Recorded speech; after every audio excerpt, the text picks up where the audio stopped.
The new August exhibition, New Work, and today we have Joanne Shellan visiting and doing a demonstration and talking about her paintings that are in the exhibition.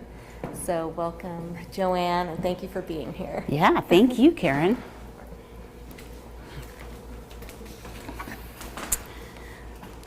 Hi, everyone. Thanks so much for coming today. Good afternoon. I'm just so happy that you're all here. I want to talk about two things today. The first part of my talk is my bumpy, tumultuous, circuitous, weird road to becoming an artist. That's part one. And then part two, I want to talk about how I created the work for this show. So almost 25 years ago, my two young sons, and the second one was entering preschool, and I had a little more time on my hands and a big urge to make art. Now, I'd always done a lot of art, but more like poster making and card making for family and stuff like that. And I felt comfortable in that area and confident. I loved it, but I wasn't trained in any sense. So I set up an art table in my bedroom, and I got my art supplies out, which were children's construction paper, children's scissors, and a children's watercolor set. And I began to make some art. And that was kind of fun, but not quite enough. So fortunately for me, I live near the Kirkland, have a seat. I live near the Kirkland Arts Center. I live in Kirkland. And they had a beginning watercolor class. And I'd never really done proper painting. And it fit in that narrow time slot I had when the kids were in school. So I took this class, and it was awesome. This teacher gave you all the supplies. She told you how to draw it out. She gave you the colors to use, a few tricks, everything. So by the time I left the class, I felt really confident and good. I'm like, oh my God, I'm pretty good at this. Little did I know. And then the next class I took was just pure fun. Big sheets of paper, big brushes, big arm motion, lots of splats. I tell you, I fell in love with painting. It was hard. I fell in love hard. And I wanted to learn how to do it. So, this is what I thought the road to becoming an artist would look like. I thought I would start, and I'd take a bunch of classes, and then I'd practice, and I'd be an artist. That's what I thought. But obviously it doesn't work that way, because I'm taking random classes that fit into a time frame of parenting, right? Honestly, anyway, this is what the road really looked like.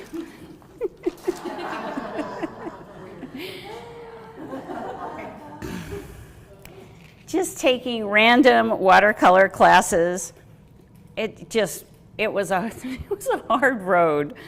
My first big epiphany was when I realized you have to paint more than once a week in class. I know that sounds obvious now looking back on it, but it wasn't at the time. So I started jumping into daily practice, painting from life, going out and painting with friends, drawing from models. I joined all the arts organizations that would have me. And more classes and workshops, fitting into whatever little narrow time slots I had, reading how-to books. But I tell you, it was moving slowly. I saw people who were artists around me. They were like humans, people I knew. I knew this was something people could learn how to do. But I just really didn't know what a long road it was going to be. It's hard. And it was pretty spotty and frustrating, my knowledge.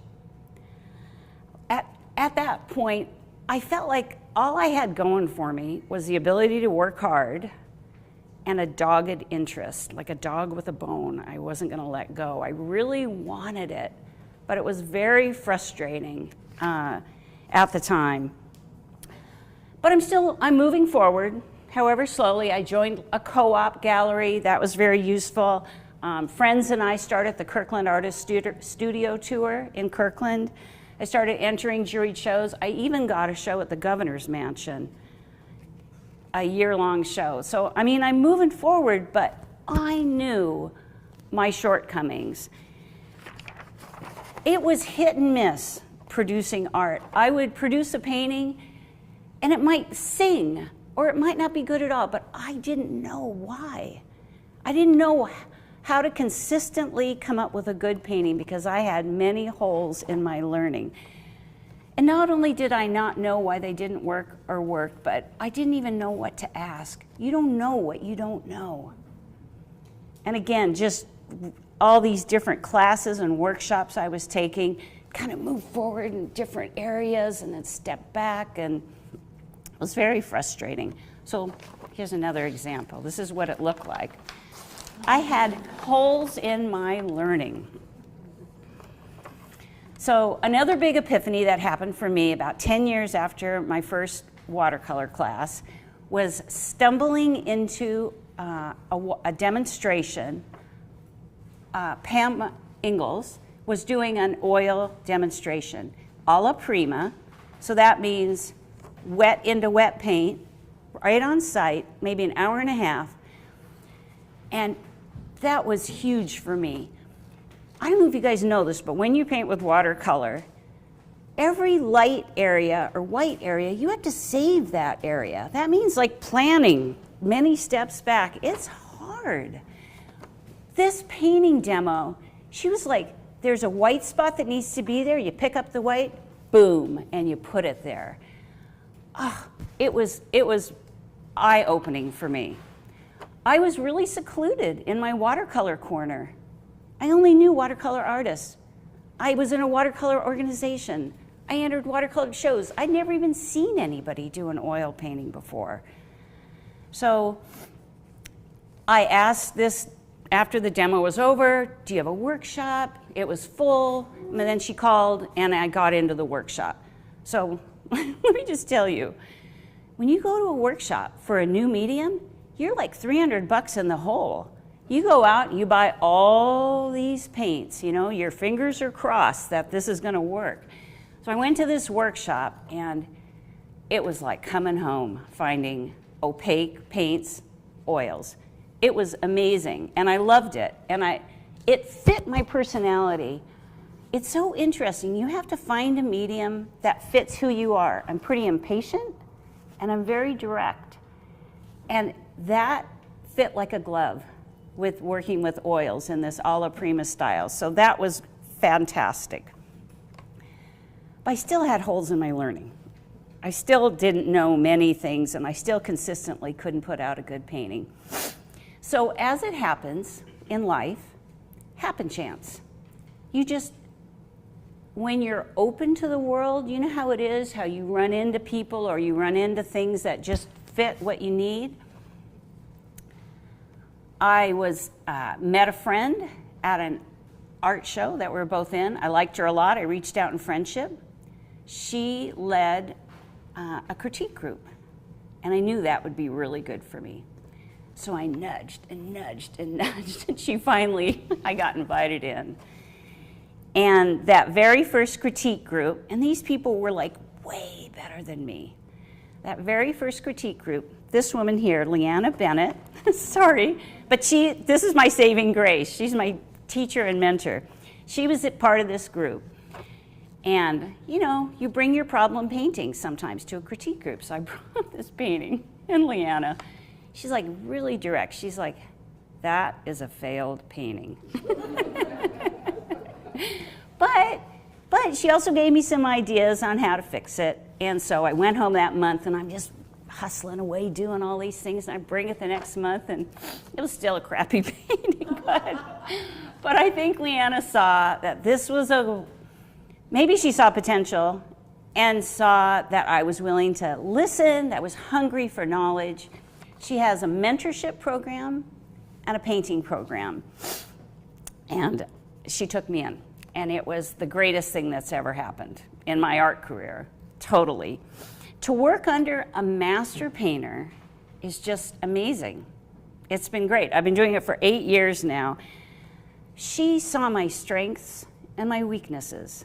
It wasn't like in and out on a workshop, in and out on a weekend. This person doesn't know you from Jack. This was somebody who sees you every week and works with you. Maybe you've had mentors. It's a great thing. So she didn't pamper my ego. She called things what she saw. She told me straight on what to do. She didn't teach me how to paint like her, and that's very important. So just nurtured who my painting was, and she got to know me. It was great. And through those lessons, I've learned the fundamentals of art, and it's been a great thing.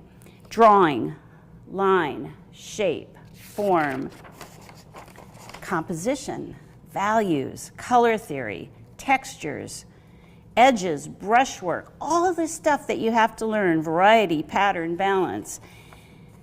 It's just been a great thing.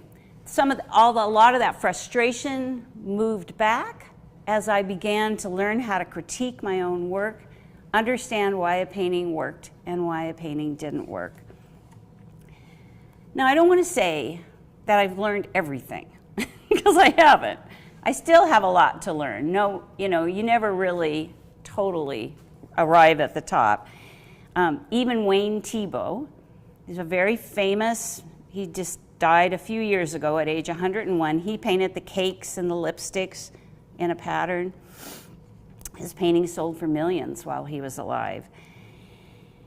Even Wayne Thiebaud, at the very end of his life, as he approached his paintings, would look at that painting, pick up his brush and say, I wonder if this will work.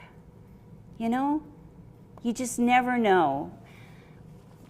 So my notes now to my younger self is this will take time and miles on your brush. And that just means paint and paint and paint and paint and paint a lot. And that leads me to part 2 of this talk. I want to talk about, I painted 19 paintings for this show, and the process that I used for that is also the process I use for painting just one painting. So I want to talk about that.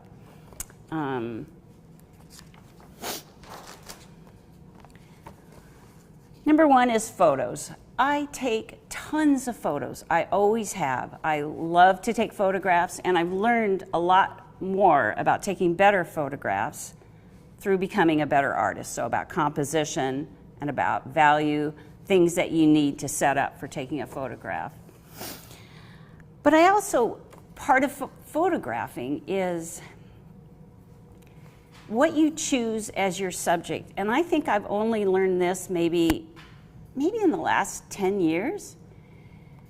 When you paint a painting, you need to love and be connected to that subject matter. And if you love it, it will come off the brush and it will show. There was a time when I would hear from friends like, oh, everybody's buying crow paintings right now. And I'd think, oh, I gotta go paint some crows, And I would do that, but I don't now. Now it's like, you're laughing, That isn't how it works. You need to really go inside yourself and think about what you care about and what you think about. And things that I really care about are community. So a lot of my paintings, they might be at a park where community gathers. I love busy downtowns, places where people gather. I love restaurants, indoors and outdoors.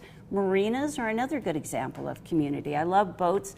I love the community that happens at marinas. People really help each other instantly at marinas. So those are some of the subjects that come up in my paintings. And I know when I'm gathering photos for a for a show, I probably went through my painting or through my photos and gathered maybe 150 photographs. Kind of randomly. I'm putting them in a file, I'm looking through photographs, I'm thinking about them, I'm thinking they'd make a really great painting. And then of that 150, I start to bring the number down a little bit. What looks good, what doesn't look good. I start to organize them into subject matter. I'll do marina paintings, I'll do book paintings in bookstores, downtown, markets, kind of group them into subjects. Then I start looking at my photographs and thinking about sizes. I'm going to want at least 3 of each subject in my show. So let's say marine paintings. I think I'm going to want a big, a medium, and a small. What subject would look great like this? I chose that for my big marine painting. When you've been painting for a while, you can start to see it in your mind a little bit, what the end result's going to look like. And so I've got big, medium, small. I don't follow that exactly, but pretty closely. Then we're talking support. What do I paint on? I use masonite, and it's masonite that's tempered on both sides, so it's a shiny finish. Sometimes you see masonite's all crumbly back there. This is tempered on both sides, so this kind of shinier finish. And I like it a lot. It's a 1/4 inch. It doesn't, when I paint big, it doesn't bend, or what do you call it, warping? You don't get warping on it. I go home with a bunch of masonite and I paint 3 coats of gesso on each side. And gesso it's like an underpainting. It's got a little bit of tooth to it. A lot of artists use it as underneath their paintings.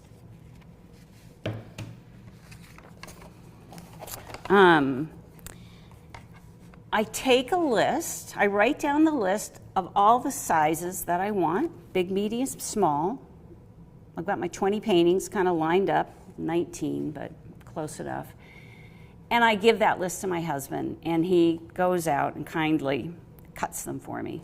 So I've got 20 boards or panels, and I'll pick up each panel because I know already what it's going to be, and I write in the back a little nickname, 3 boats in a harbor. On one side, and the other side, I give it a light sanding. So, and the next thing, so the next thing is every single painting that I did, I do kind of a background color. It's not quite a background color so much as just an undercolor. Every single painting. And sometimes it shows through at the end, and sometimes it doesn't, because I kind of forget and fill it in. I will think about the color of the underpainting. I think, well, I'm going to be painting a seascape. I'm going to have a lot of blue in it. So an analogous color. I might do a blue background. Or I might think, I'm going to have a lot of blue in that painting. The other side of the color wheel, orange or yellow. I'm going to want that as my background color. And again, not quite a background color, but what I like to do is, if you paint, it's like a tool in my tool belt. If I leave a little bits of orange showing throughout the painting, it can be wonderful. It kind of holds your painting together. You don't even notice it when you're viewing it, but it's another tool. I may use it, I may not, but it's there if I want it.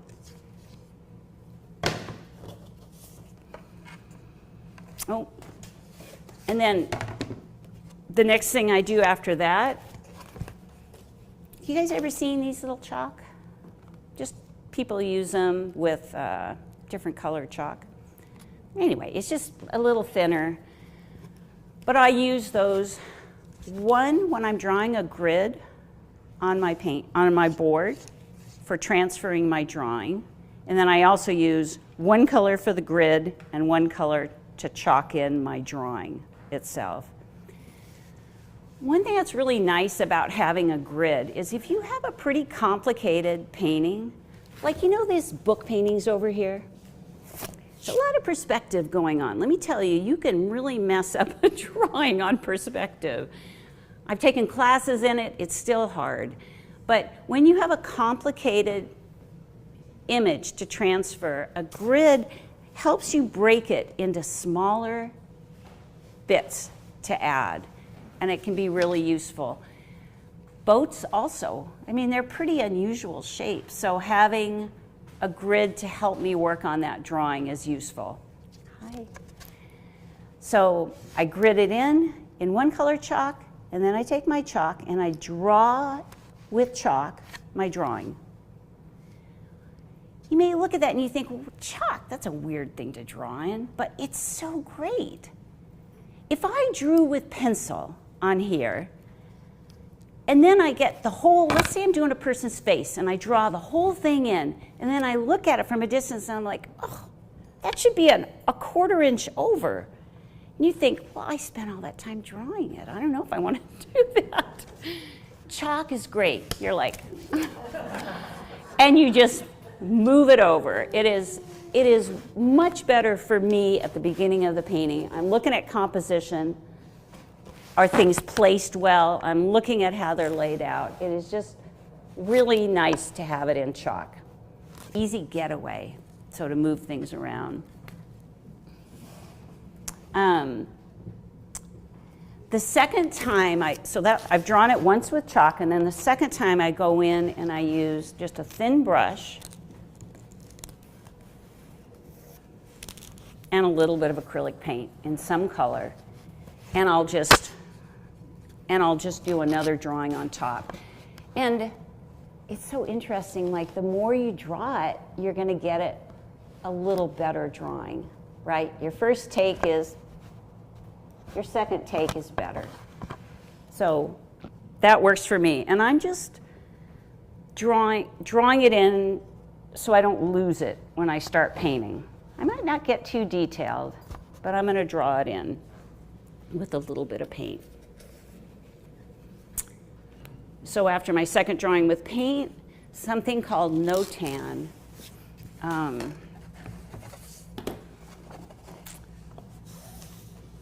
quick question. Do you have to put a fixative over the chalk before you paint on it, or can you paint right over it? You just paint right over it. Yeah, easy. It doesn't even really mix in with the paint much. And if it does, it's part of the underpainting, so it's not that big a deal. The next thing is no-tan, and that's something I just started doing maybe, I don't know, the last couple of years. It's been really helpful for me. So no-tan, it's a Japanese term, and it means harmony of darks and lights. And it's, again, just a really good way to organize your painting before you go into actually painting it. So I just grabbed a photograph here, and this is an app called Grid Painter. So I'm going to take that photograph and I'm just going to make it a black and white drawing, or black and white photograph. This is a value chart that goes from light to dark. If I took the bottom half of this, all the darks, if I could push those together into just all darks in one big pattern, that's what I'm looking for on the no-tan. And this app actually doesn't, oh goodness. Let me see if I can,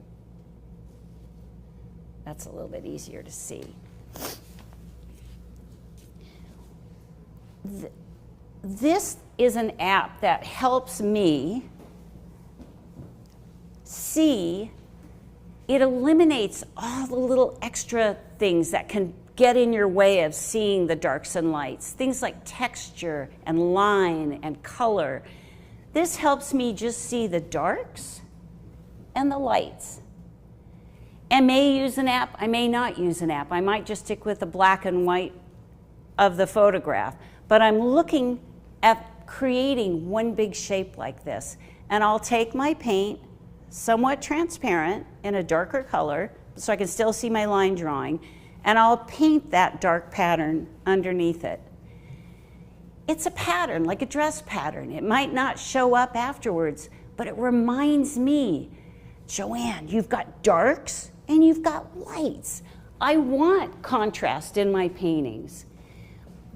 I have done so many paintings over the years that are right here in the middle. And if you do a painting that's right in the middle like this, it's so boring. I've done that so many times. You have to have contrast, the lightest lights and the darkest darks. And putting in that no-tan pattern for me really helps. Again, when I'm done painting, you may not even see any of that original no-tan shape. I'll do is I'll draw it in with chalk, me and my chalk, and then I'll paint in this dark shape, somewhat transparent, so I can see my drawing still underneath it. All this stuff I'm talking about is all groundwork, all of it. I haven't even really started painting yet. It's the hardest part for me is the groundwork. I have to Velcro my butt to a chair and make myself sit there and do this. It's hard. I'm a stand-up person, a wiggler, and but I know if I do the groundwork, I'll have fewer fixes later. It's just way better.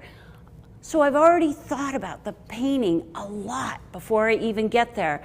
I've looked at my photographs. I've drawn it out a bunch of times. I'm looking at the darks and the lights. At night before I go to sleep, I'm thinking about it. I'm painting it in my head. I'm already recognizing where my problem areas are going to be. Like, oh, I'm going to have a hard part right there. I can just see what and trying to think about doing that. All of this groundwork helps me a lot get ready for the painting. So I have a clear path going in. Now, kind of clear, because the next thing is paintings have a mind of their own. You can lay in all this stuff, and if it were paint by number, you'd be off to the races, but it's not. Once you start painting, things happen that are out of your control. And you might end up heading down some other field you didn't know was going to happen. But you have to let that happen. It's like that's your voice coming out. And what's coming off the brush, you need to pay attention to. So the next part is the painting fun. This is the best part of my painting. Is I've thought through these paintings. I've got a painting on my easel ready to go. I've done all this groundwork. I am chomping at the bit to get to that painting because I know what I'm going to put in that spot. I know what I'm going to do with it. I come down to my studio in the morning. I turn the music up loud. And I load my palette, and I brought my palette. Well, I'll open it later. I load my palette with lots of paint, and I've got empty days in front of me, and I can paint, and it's the greatest. It's kind of amazing. It's a little bit like, I don't know, it's just you and your painting. It's meditative. And for those of you who are painters, it's an amazing place to be. Time isn't even happening, and you aren't thinking of all the other million things you could be doing or should be doing, but it's just you and the painting. And it's really, really fun. I love it so much. So you paint, and you get all the way, everything's covered on your panel. You get to the very end, and you're like, I cannot think of one single thing more to do. I think it's perfect, I'm sure. But I know it isn't. But you get to the end, and then you have to put the painting aside on the wall, and you have to wait for this period, like of hours, weeks, days to go by for you to disconnect from it so that you can objectively critique your work. It's a hard part of painting, but I'm getting better at it. It's like a writer. If you wrote something, you'd need to edit it. It's not perfect the first time, but you might not. So for an artist, you need to become not the artist, but the viewer. Just like a person walking by it in a gallery and looking at it and being able to say, I like this isn't working. I also am still in that critique group, so I always have many people, other eyes on my art. I would never let a painting go out without having other people look at it. My husband looks at it, my critique group. I send pictures to friends. I mean, and it doesn't have to be an official artist. People will tell you, there's something weird about that leg on that guy. Or, you know, whatever they say, artist or not, people, they know what's going on. People can tell you when something's odd about a painting, and you have to figure out what's going on. It might not be that, it might be something near that area. That's a hard, and that, but, so that's a part of painting. It's probably not the funnest part, but you're fixing it, making it better, better, better. I've had paintings brought back to me, maybe they've been in a gallery from years ago, and I'm like, oh, I see what I need to do now. Finally, 3 years later, you know, and you go in and you do it. You make the changes. You've learned more since you did that painting. So I'm always going back into paintings when I see more what needs to be done. So what have I forgotten here?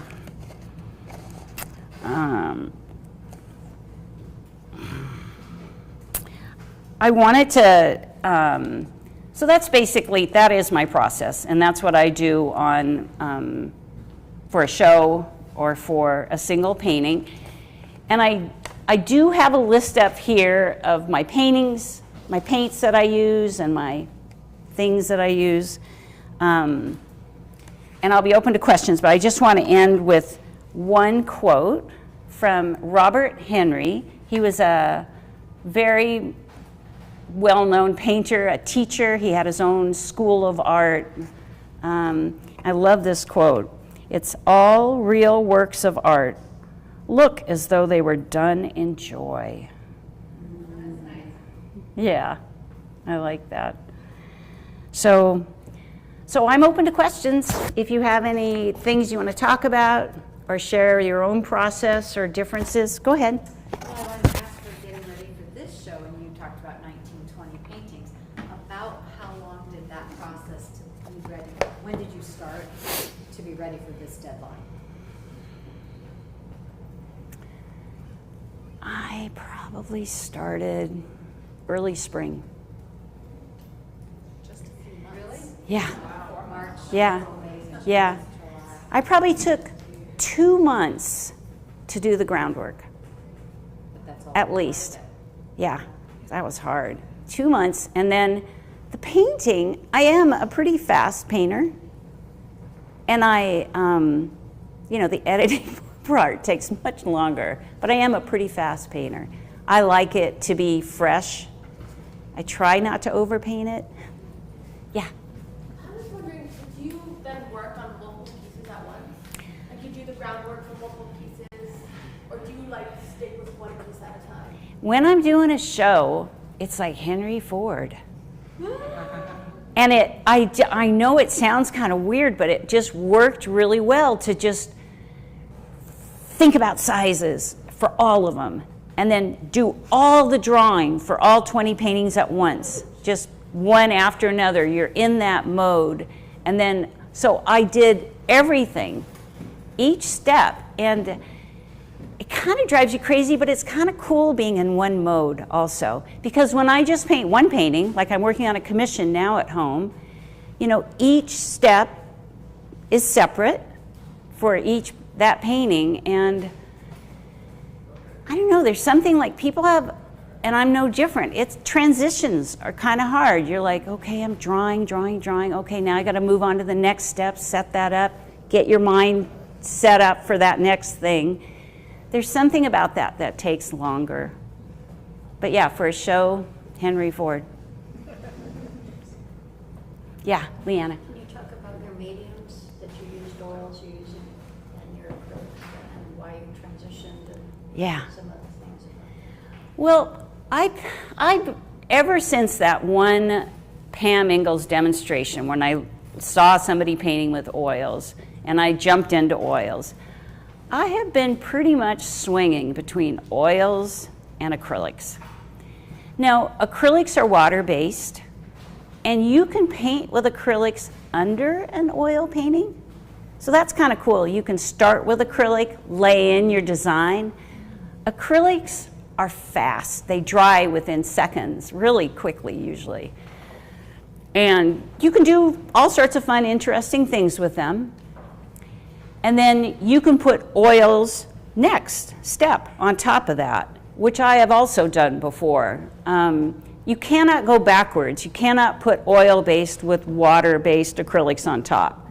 Things fall apart when you do that, but you can do it the other way around.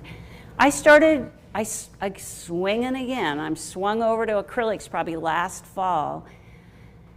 I don't know, they just feel, I feel like I paint the exact same way with oils and acrylics. I don't see a difference, but they come out really differently. I really like acrylics. I feel like they look fresher to me. They look more contemporary and a little crisper. And I mean, like the edge work sometimes, edges are a little sharper. I don't know. I just like the way they look. And maybe I'll swing back to oils. But for now, I really like acrylics. Do you guys know pretty much the difference on oils and acrylics? Yeah.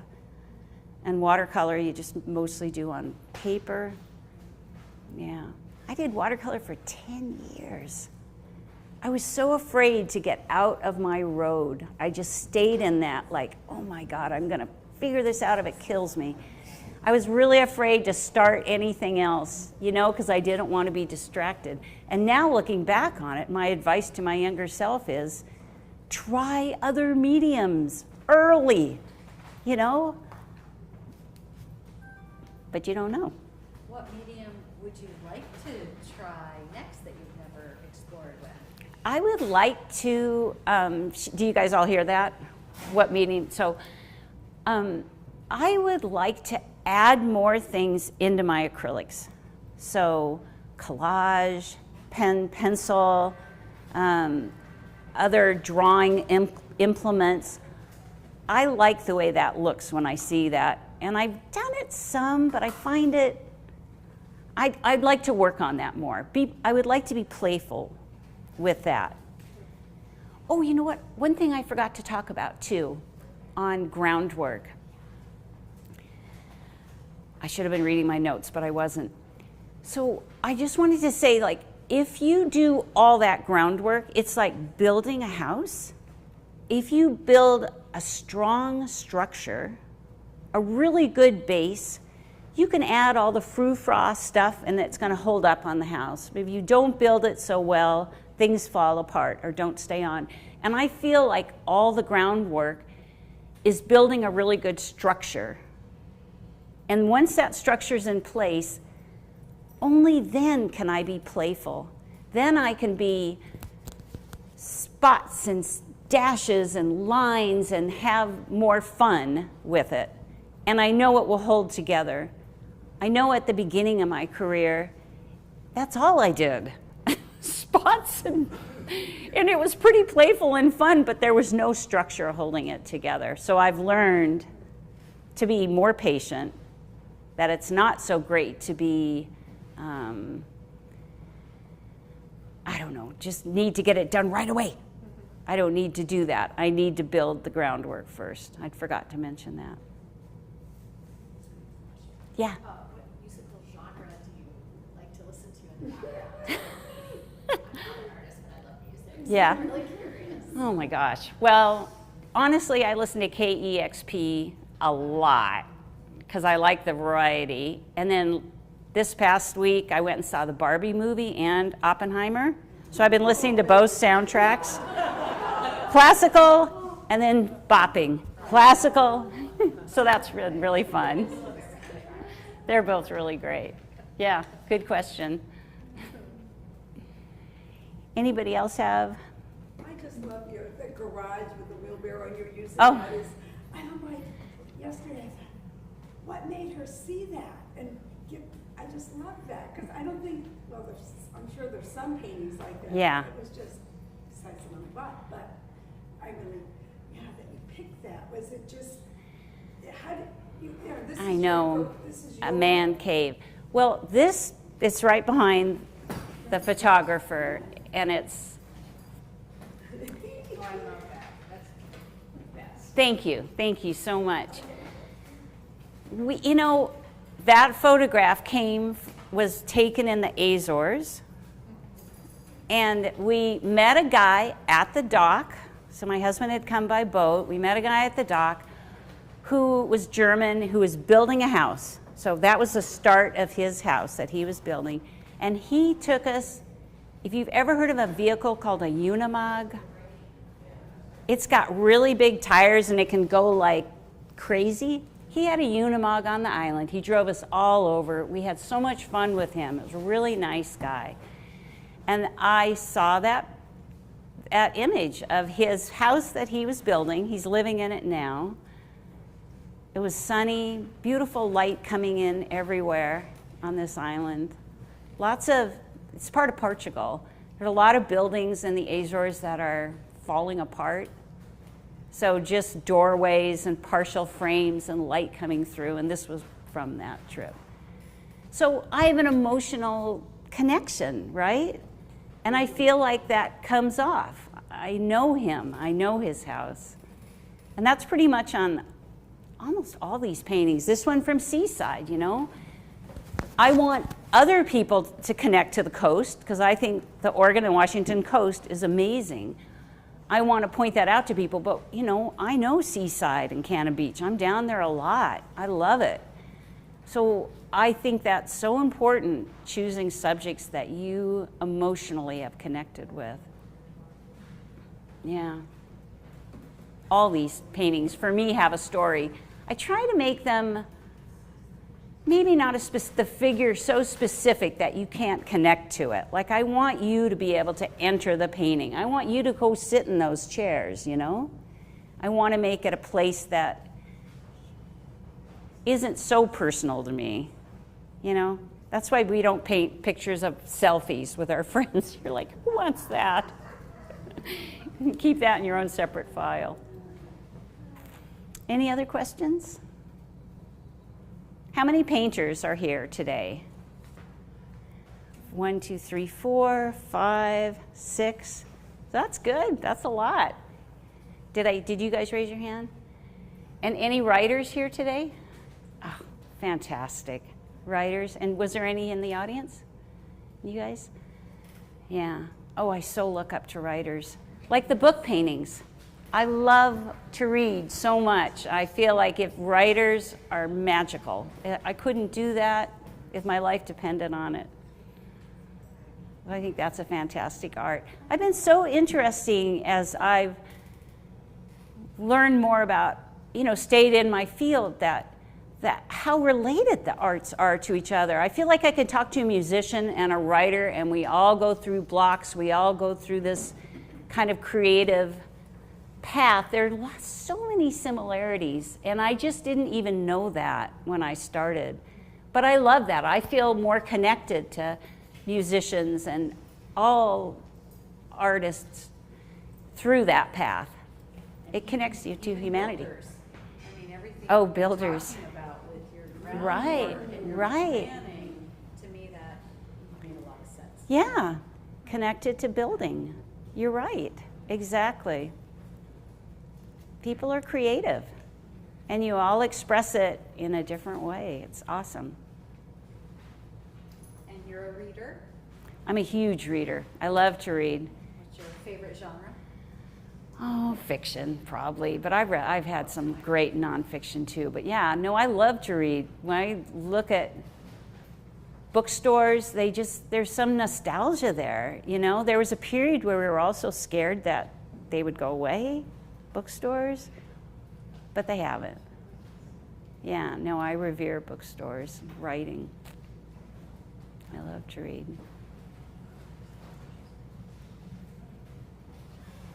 Anything else? Then we might be done. Thank you.